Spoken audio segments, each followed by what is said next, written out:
The theme was nothing about us without us, because it has to start with the students. So don't make changes without those, because student voice is all about authentic listening. I mean, anyone can hear them, but it's only authentic when you act on it. So the problem with making decisions for students without letting them reflect on it and feedback what they need, are you really actually helping them, and are you facilitating them to improve their education, or are you making decisions that are better for yourself? So the real authentic listening is listening to those and making changes that meet in the middle to create a better situation. Student voice is about basically just giving students the opportunity to communicate their educational needs to the teacher and to each other as well, which I think is really important. I feel that student voice is different from student council, where student council is about fixing things that are actually happening in our school, like if something's broken. But that's not what student voice is about. Student voice is working with our teachers through communication and any way that we can improve things generally in the classroom. It's all about classroom learning and the relationship between teacher and student. It's about kind of breaking down the hierarchy of the teacher and the student. It's kind of improving the relationship between the teacher and student, so the student can be comfortable enough to talk to the teacher about how they want to learn and how they want to be assessed in general. When we first started, we need to really think about our own experience in school, in classes in particular, and the different ways we are taught by different teachers.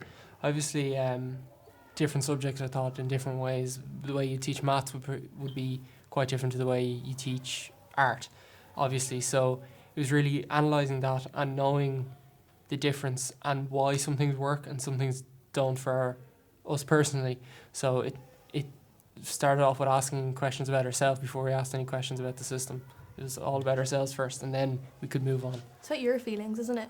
And as well, I think at the start, we knew how we felt, but I think for me personally, I started in, I think it was first year, so I didn't have any of this, kind of language about it or anything. So it's about giving people the language and like the means to express themselves. We had workshops on assessment, so we were able to do like all the types of assessment and which ones we thought benefited us, and like the attitude of the teacher, like if obviously like if they're going to encourage you or not.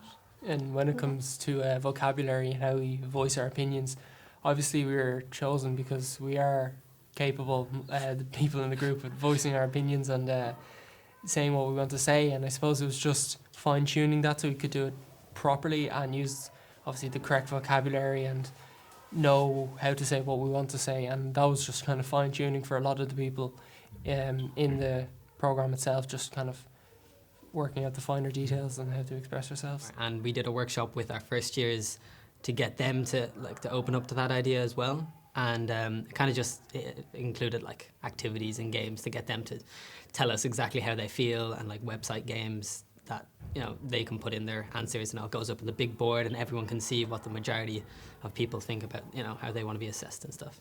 One of our first tasks was asking ourselves how we felt about assessment and how we are assessed, from smaller to small things to class tests to obviously the Leaving Cert and Junior Cert.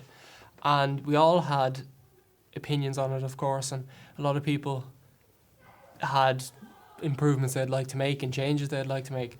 But then we also went to the teachers about that, and we really asked the teachers what they felt about the assessment. And a lot of the teachers actually, funnily enough, agreed with the students. And it was really interesting to see it, because we wanted to bring it back to assessment and how we're assessed, because obviously it's a huge part of school, and myself and Luke being in the Leaving Cert now, it's kind of all we hear every day, all day.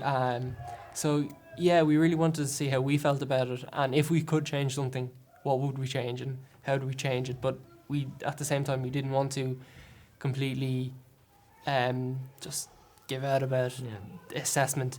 We wanted to see what worked well. And the majority of students, they'd agree that obviously constructive assessment would work. You don't want a teacher to read through your test and be like, okay, this is wrong, this is wrong, this is wrong, this is wrong, here you go. You failed this, whatever. You want the teacher to say, okay, you got this wrong, but you did this really well, and if you develop this point a little bit more, you could really improve it and you could get your A. There are a lot of teachers will try to get project work in there as well, and projects and stuff. So they understand that is a little bit less stressful area of work. If you're sitting there, head down, on your own, staring at a book all day, it can be really daunting and stressful. But if you get to sit out in a group with some people and you got to talk about the situation with loads of people, get loads of different opinions in. Your opinion might change to a little more group opinion. A lot of teachers will follow through with that.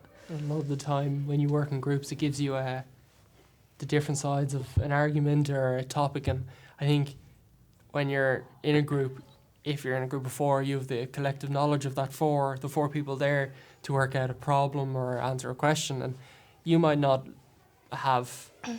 know everything that those four people do, but after that group work you might know something a little bit extra, something that might be absolutely crucial to what you're trying to learn. And we felt that working in group work was very, very good. Obviously there can be problems with group work, but I think the advantages far outweigh the disadvantages when it comes to group work, and we're all a big fan of group work, and that's why we did our student voice meetings in groups, groups of 4 and groups of 5, this type of thing. So it was kind of drummed into us that the group work, how to do it properly, and we all agreed with it and thought it was a really good idea, and we would like to see more of that in class if we could, obviously.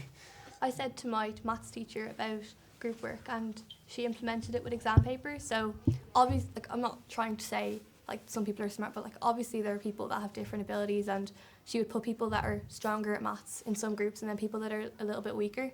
So obviously the strong people can help the weaker people, and as well I'm a big fan of maths, I love it, but helping other people helps me because it reinforces it for me. I was talking to my teacher and she lets me in the middle of class, if I don't understand something, because maths is definitely not my forte at all, and she lets me kind of not sit out of the class, but kind of turn to the person beside me, whether it's would sit beside me a lot in class, and she has no problem with me trying to work out something because I would understand it and I won't explain it to me or anyone else who sit beside me, and then I understand it now because my teacher's given me the time in class to work with someone else rather than just stare at the book and be like, what's going on here? I need someone to do it in front of me and tell me what they're doing, and then I need to do it myself, and then they can do it again, and then I'll do it again, and then I'll finally understand it. But that takes an extra 20 minutes of the class, and she obviously can't do that herself, so she doesn't mind me working with other students. So, it's good that some teachers can understand that.